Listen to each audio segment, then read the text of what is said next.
Do you have any idea how many people are looking at your data every time you go on a website? Well, I know you and Jager probably look at it as for your evening entertainment. It is quite entertaining. According to today's guest, it could be as many as 650 people. Well, entities, technically. Whatever, it's still creepy. Yeah. Welcome to What the Hack, a show about hackers, scammers, and the people that go after it. I'm Adam Levin. I'm Beau Friedlander. And I'm Travis Taylor.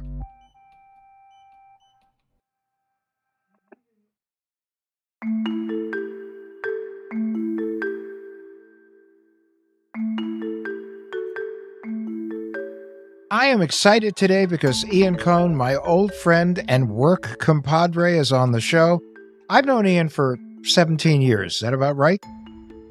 Yeah, it feels like longer, but that sounds right. Well, that's very true. We started working in 2006 doing content development. In 2009, Ian and I started our journey on credit.com, where he became the CEO. Then after we sold the company in 2015, Ian went off to Experian, where he was general manager and chief product officer for, I guess it was Experian Consumer Services. Yeah, that's correct. And now Ian's the CEO of Lokker, which is an online privacy company, right? And for those listening, Lokker is L-O-K-K-E-R, not L-O-C-K-E-R. And I was wondering about that, Ian. Why did you choose to go with the double K there? We couldn't afford the domain with the C. It was pretty simple. Oh, you just, the extra C was too much? Gotcha. Just too much. We actually, credit.com in those days, that's a great story, actually. The way we got credit.com, which is arguably where it's millions of dollars. But when Adam got it in the mid-90s, he got it for trading a hard drive. My operating partner at the time came to me and said, I got a great idea. There's this new thing, it's called the internet. I said, okay. This was like in 1993. And he said that I can get us the domain for credit.com by swapping it for a hard drive. And so that's how it happened. Hard drives were very expensive in the early 90s. Well, that's true. But compared to what domains are worth, it was rounding error.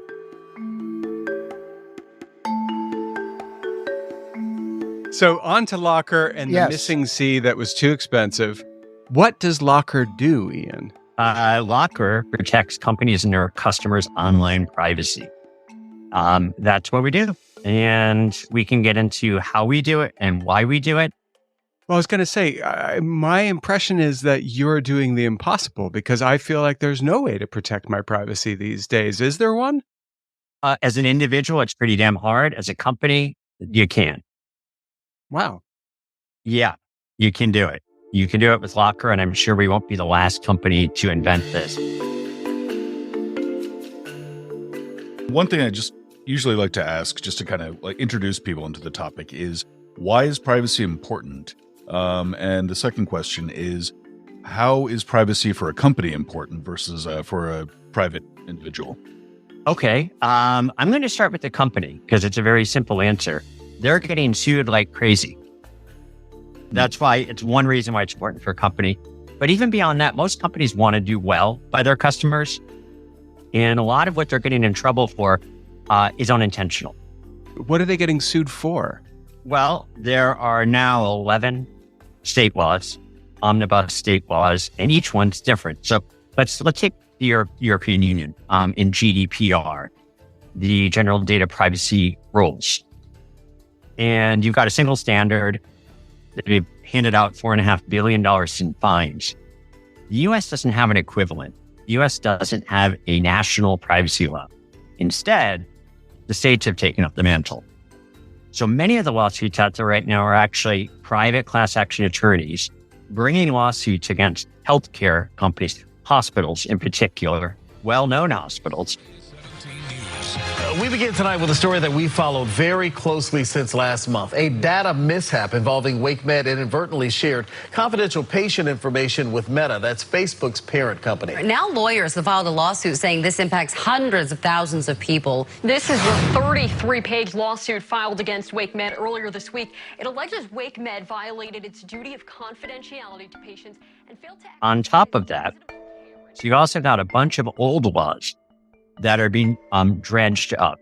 For example, there's a bunch of lawsuits, probably over 80, in the last 6 months based on what's called the Video Privacy Protection Act, the VPPA. I don't even know what it is. Can you tell us about it? Sure. When Robert Bork in 1986, I think it was 1986, when he was going through his confirmation hearing, and we now know it's a verb to bork something, it's to break something, right? The Robert Bork nomination ended today. The Senate voted by an overwhelming 58-42 margin to reject the controversial appointment. There are members of this. So Robert Bork was going through the Supreme Court confirmation hearing, and somebody got a hold of his Blockbuster video rental history. And out of that, people were so offended by that they passed a law called the Video Privacy Protection Act. This hearing will come to order. It's my pleasure to welcome all of you to the third hearing of the Senate Judiciary Subcommittee on Privacy, Technology, and the Law, which is meant to protect people from getting their video history subpoenaed.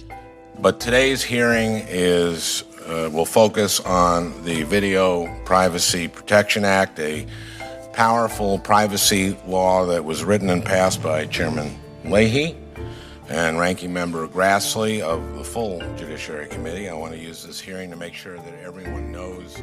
Now it's being used for almost any site that has video players on it, which is every site in the country pretty much. It grabs a piece of private information from that video player, sends it to one of the social media companies, bam. According to the Video Privacy Protection Act, the company has violated that act. So what we're really looking at is, I think that companies are now having to take up the burden of saying, look, what are all these laws really saying? They're saying, you've got to provide a base level of safety and privacy on your website, regardless of what consent you have. So all these talks about, do you consent? Do you accept all cookies? Do you reject all cookies? It doesn't matter. You can accept or reject all cookies, but you still have to follow the law.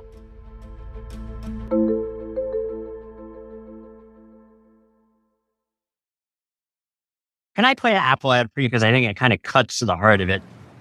The man with the troublesome hemorrhoid enters the room.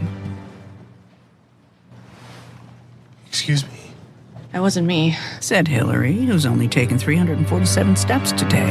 348, 349, 350. I cycled here. On an e-bike. Speaking of cycles, Mary's period is due to start in 3 days. It is? And her friend hasn't washed his hands since Monday. So this is an ad that Apple put out. It's called The Waiting Room. I think it's a very good story, and I think it covers about 100 different healthcare companies right now. How do you know so much about us? I don't like it. It's your health data. You've been sharing it without realizing it. That's how I know about Kevin's rash. And your halitosis wakes up to pee. Bunions. Lice. And ringworm. Who's next?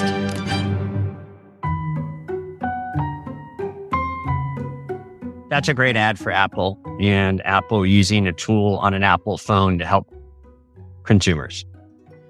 But for the companies out there, not everybody has an iPhone that's private relay enabled and 100 other things. So the problem that's happened is if I go onto a site and search for any number of ailments, I could search for a brain tumor or something else, I don't want to be retargeted for that ad on the next website I go to.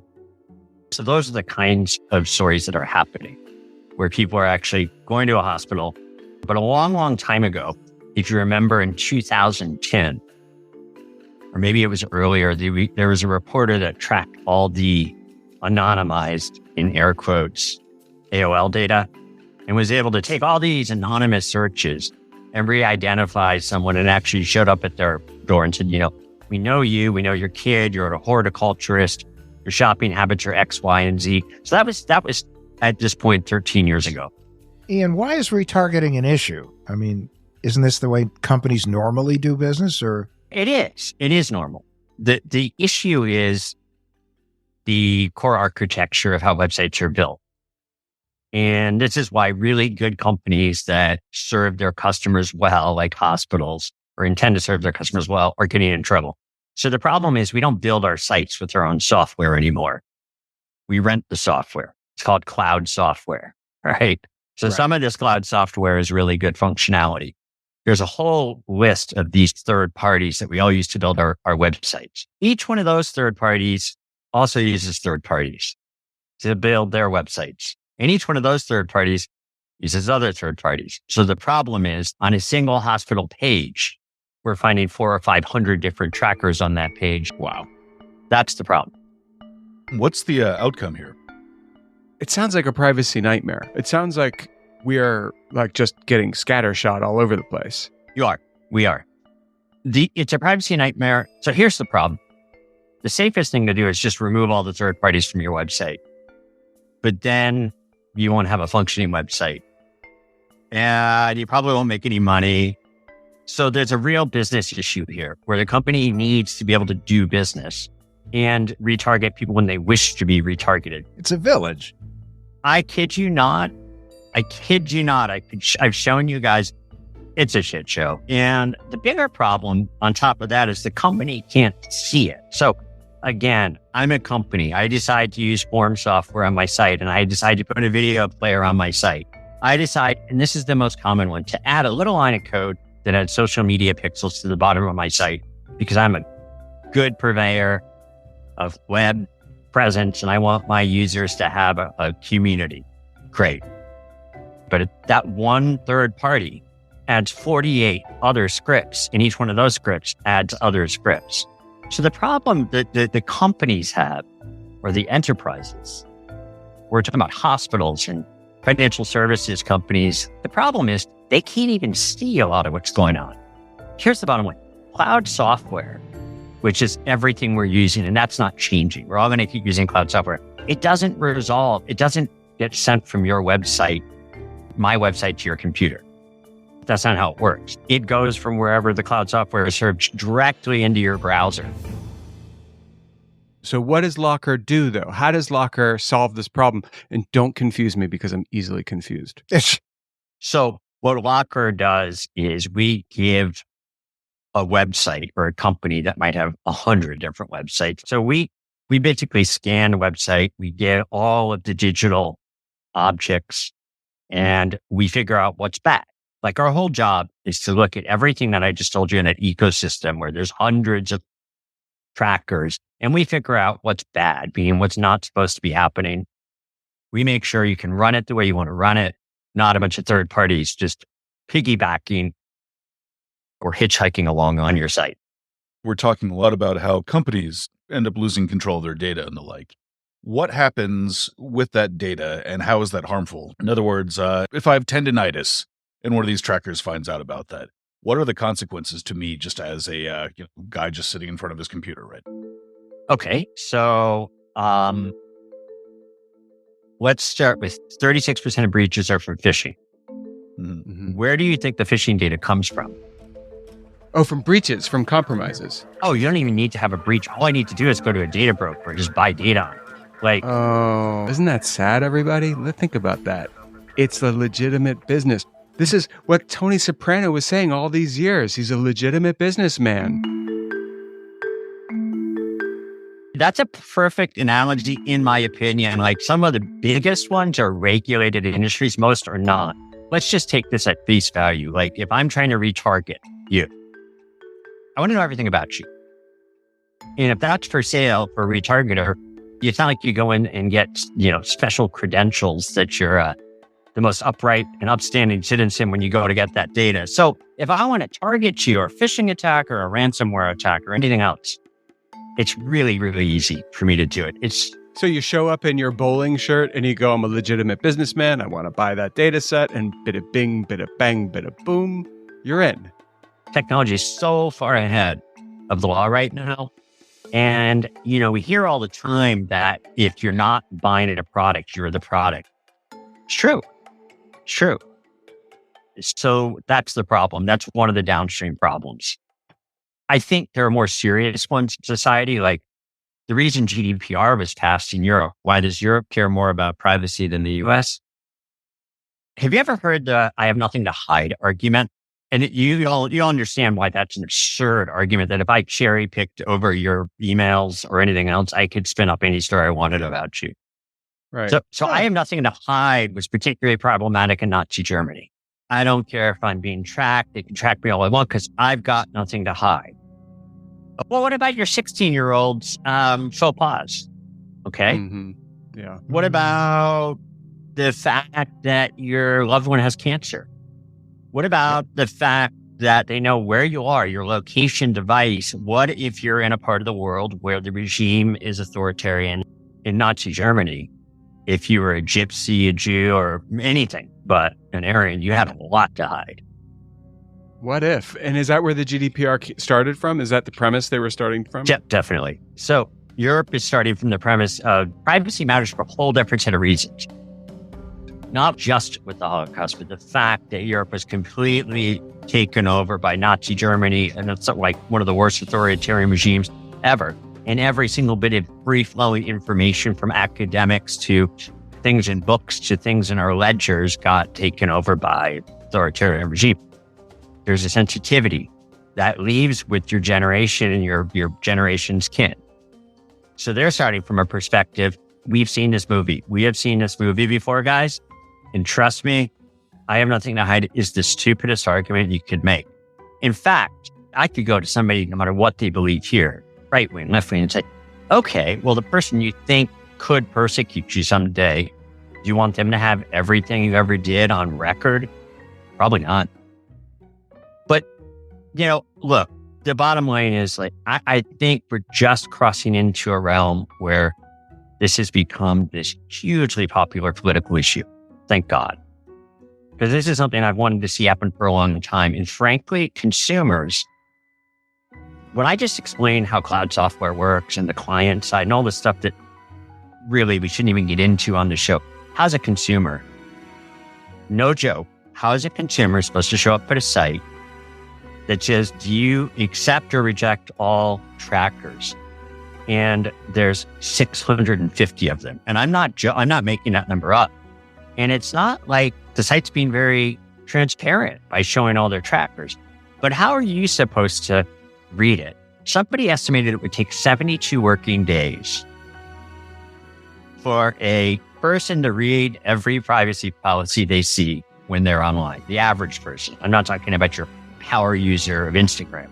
72 working days. So let's say you could do it. Let's just imagine for a second that was appropriate. We say, okay, I think everybody should have to spend 72 days reading a privacy policy. Okay, so they do that. Do you think they're really going to be able to understand or control what's happening behind the scenes? So in a lot of ways, I really have a bone to pick with this whole way of doing privacy, because what you're really doing is you're giving consent to a company you've never heard of, you don't understand, and you certainly can't control. So why is that appropriate? I worked in financial services. We had to disclose things 6 ways to Sunday, or we got in a ton of trouble. We're headed to the same place with privacy. Is this something that can be legislated or regulated away, or can the private sector actually govern itself? It is all of the above. Here's the deal. The public sector is going to say what must be done. The private sector will get it done. Okay. I don't think it's going to be a clean process, but they'll have to. You've now got billions of dollars of lawsuits.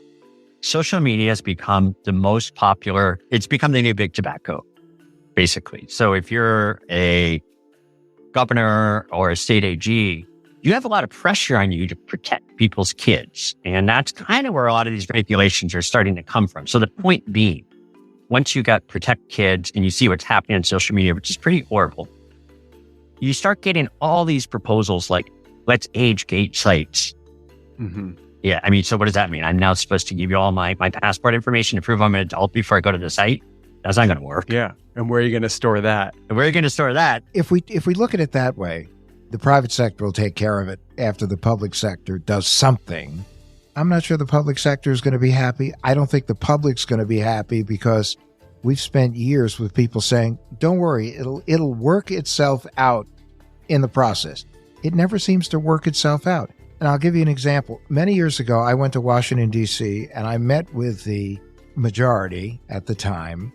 And I said to them, are we going to see a privacy law today or in the next year or two? And the response was, We might see laws involving security. We doubt we're going to see laws involving privacy. That may be changing because they said nobody down here can agree on what privacy is. I hate jumping on a popular bandwagon, but the government is not going. They're going to say what must be done. It's up to the private sector to make the technology work because it just works way too fast. Things change way too fast. Here's the problem with what you're talking about. For years now, we've left it up to states or sectors. So HIPAA is a sector-based enforcement problem. State preemption rights. So now you've got 11 states that worked like mad to make their standard the standard. California being front and center in that. Congress does have the power to pass legislation that preempts state law. Oftentimes, senators and congressmen are unwilling to do it because it doesn't play so well with the state government or the voters back home. But most people that stand up and pass laws do it, because their constituents want it and they want to earn votes. So now think about America and the federalists, it's the way federalism works. So what if the feds come out tomorrow and go, no, guys, I got it. We finally decided we're going to pass this bill. They have to now convince every state legislature, every state AG on both sides of the aisle in every state or the controlling party. So they're not going to, these states aren't just going to roll over and go, okay, now feds, you can preempt us now. That's just not going to work. Well, but what about another approach to it? Now, we know we don't have a national breach notification law because of the same problem you're talking about, which is that many states believe that they have a much tougher law than would come out of the sausage factory in the federal government. But what if the federal government passed a law that was not a ceiling, that was not preemptive, but it was a floor, saying at least these standards have to be met?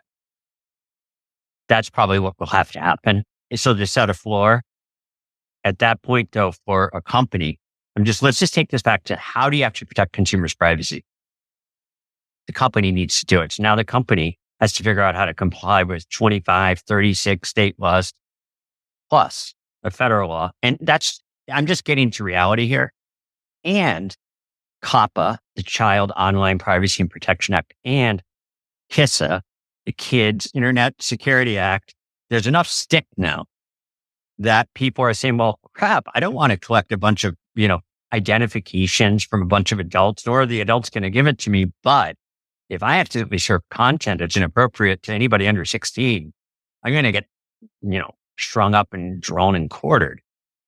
So at the end of the day, what you've got to do is move upstream of the toughest law of the market you want to do business in and just say, I'm going to take control of my data. And the whole paradigm's flipped around to a very, very simple statement. It's just gone from reactive to proactive. That's where we're headed. Full stop. One thing I'm wondering about here is that a lot of the examples you're using involve websites rather than apps. Is that a completely different ecosystem? Does the same legislation apply to both equally? Or? Yeah, no, it applies equally to all digital assets. And yeah, I think that it's easy to pick on websites because that's where the biggest problem exists. So look, and let me just bring up one other somewhat scary thought, but that's absolutely true. If you've got 500 trackers on a site, do you really think it's just retargeters and data brokers that are using that method of getting our data? It's really good spycraft. I think our sensitivity to particularly having a foreign country grabbing a bunch of kids' data is getting pretty low. And I'm not trying to just scare everybody to death or anything like that, but this is just out of control. And I think most of the companies we speak with realize as soon as they're able to see this plainly without a long list of code, but actually just plainly see what's going on and have a way to control it, they want to do right by their customers. And they certainly don't want to get sued.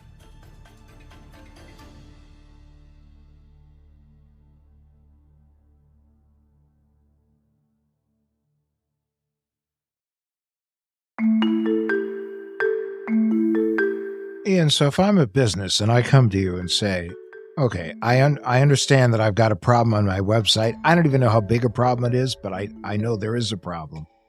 And you look at it and you say, okay, here's your problem. What do I do next? The first plan is just visibility and transparency. Here's what's actually going on. Hey, do you know what's on your website? Yeah. course I do. And then I would probably pull up an iPad, open the page and go, does it look like this? And show them 500 red dots on their site. And they would go, well, no, that's certainly not my website. The first thing I would do is say, scan your damn website. So the problem with this ecosystem is it's changing every 5 minutes. It's very dynamic, and the technology out there scans it once a quarter, once a year. I would say a few things. First of all, scan your website at least once a day, if not in real time. Number two, I really mean this. If somebody wants to put a third party anything on your website, have them stake their job on it. Wow.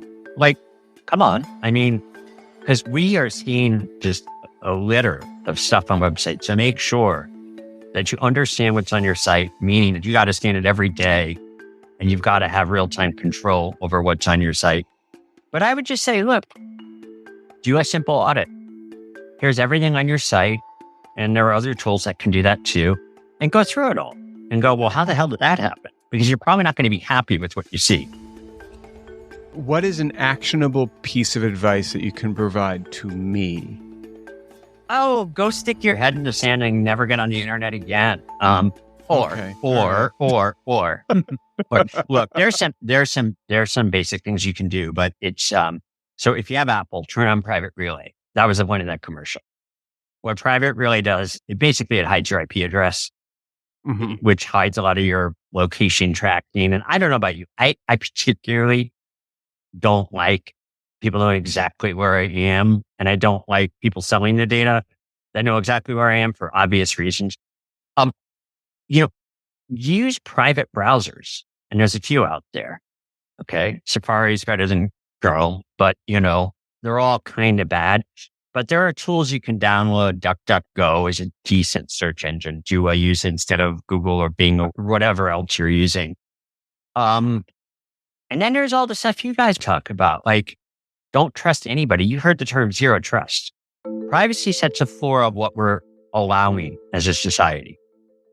We're saying we're inadvertently sharing data in a breach. We're also inadvertently sharing data right now on websites, but for you, use a private browser, use a VPN, don't click on links, all the stuff you guys know. That's what you can do. When you're online, do you behave as though you're in a glass bubble and you're completely naked, or what do you do? 100%. I've got so many different tools. There's a bunch of tools that I use. I use so many tools on my website that nothing works on my browser, but I'm okay with that. You just got to be really selective. Like when you buy your kid their first phone or their first computer and they destroy it by going to downloading every app in the world. Yep. Been there, done that. Yeah. Hey, just remember, wherever you go, you got the paparazzi sitting behind you. Just think that way. My best advice is whatever you're doing online, there's a group of paparazzi hanging over your shoulder, seeing everything you're looking at, everything you're browsing. Private browsing doesn't really work. Okay. And just remember, you've got that group watching you all the time and behave accordingly. The other thing you can do is go to companies that care about privacy. Yep. Speak with your wallet. If you don't like the fact that you're getting retargeted after you go to a company, don't go to that company again. One last question. If Bo has always been concerned that he can have a conversation about something with someone in his room, and all of a sudden, these ads suddenly appear. And I'm convinced, Ian, that it's not just because I've Googled or done something like that. Yeah. So I can't say definitively your voice activated devices aren't tracking you. I can tell you how it happens a lot of times though. So Facebook knows the proximity when you're close to somebody else with Facebook, for example. Let me just make this really concrete. If you are talking to a guy about guitars who has a Facebook account about guitars and you start getting retargeted for guitars, that's probably why, right? So like one of the things these companies are getting sued for is that it's not just that data was sent with a unique ID to a social media company. It's that the social media company has ways to re-identify you. So long story short, if you walk in a room and you're talking to a guy about guitars and you both have Facebook on your phones you're probably going to get retargeted for guitars. And that's a common way that happens. Same goes for Instagram, same goes for Twitter, same goes for other social media? Correct. Gotcha. Well, that is definitely what's happening to me then. Thank you, Ian. You're welcome. Mystery solved. I am thoroughly nauseated, and I'm going to burn all of my devices when we say goodbye. You can give them to me. I know how to use them. Ian would love you to give it to him because then he can get into your devices and learn everything about you. So, hey. That's a good answer, Ian. He'll just be like, well, we'll just refurbish that computer and go along our merry way. I'm a good citizen, so.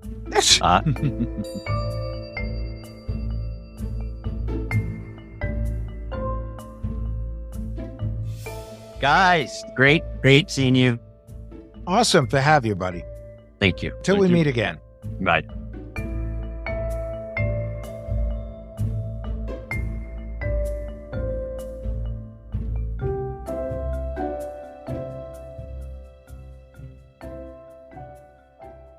Okay, it's time for the Tin Foil Swan. Our paranoid takeaway to keep you safe on and offline. So sticking with the theme of privacy, we have talked a lot about how to protect your privacy. And we've also, I'm sure you've heard us say it's futile. There's no way you can actually do it well. Okay, let's pretend there is. Travis, how about some advice? Sure. Well, we've talked before about how your data can't really be anonymized, but one of the biggest holes in your privacy is your credit or your debit card, especially with what you pay for online. Okay, now by anonymized, Adam wrote a book called Swiped. I helped him write it. And there's a whole section in there featuring Yves de Montjoy, who was, I think, the first person to prove that just correlating a big data set from credit cards and with Instagram posts, you could re-identify a lot of stuff. So a study came out a few years ago, and it did show that you could identify people with 90% accuracy using anonymized metadata from just 4 payment card transactions. You know, that was before the AI boom. It can be done very easily. 90% figure higher, So what should people do, Travis? There are options where you can get virtual credit cards that mask your actual credit or debit card data. And so the features and protections can vary based on the service you get. But what it means is that you're not having to use the same card number each time you pay for something. Several major banks offer this. So why would someone use them? What's the benefit? Well, again, it depends on the provider, but a lot of them create an alias credit card number for every business you're paying online. So rather than having one credit card number or the last 4 digits being visible to help a bunch of these services track you online, you have a separate one for each. And many of them let you put limits on each virtual card. So if someone tries billing you for more than you agree to pay, it'll be blocked. Well, if someone tries to bill me more than what I agreed to pay for, they're going to have a bigger problem than that. Ooh. Buddy. I do bill you. You don't. I bill you. But if your payment data gets compromised from one site, it's just the virtual payment info that gets charged. Is that right? Yeah, so it's only billing to one card. One card number. That's just an alias for the real one. Okay, so what's the, you're the man with the big butt. What's the butt here? We call it a gadunk, thank you. Well, like with everything, especially online, there's going to be a drawback. You are still putting your data out there, so even if you're breaking up the mosaic of your personal data across multiple sites, you're sending it through a centralized service, and it means that centralized service is still getting your data. It's a lot like Apple billing itself as a privacy champion for not sharing your data. They may not be sharing it with third parties, but they still have data on you. Yeah, and they're 100% using it, please. So check the privacy policy or online reviews. And Apple, if you think you're not and you want to say you're not, we welcome you to send a representative on the show to have a debate with Adam. I'm ready. Bring it on. So check the privacy policy and make sure it's something you're comfortable with.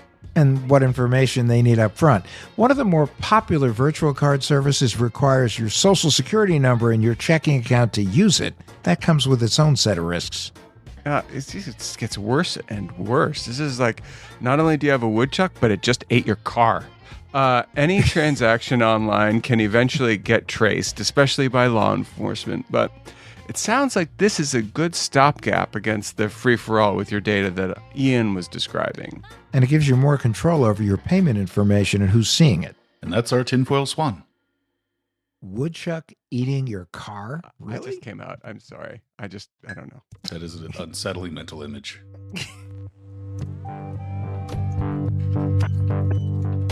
What the Heck with Adam Levin is a production of Loud Tree Media. You can find us online at adamlevin.com and on Instagram, Twitter, and Facebook at Adam K. Levin.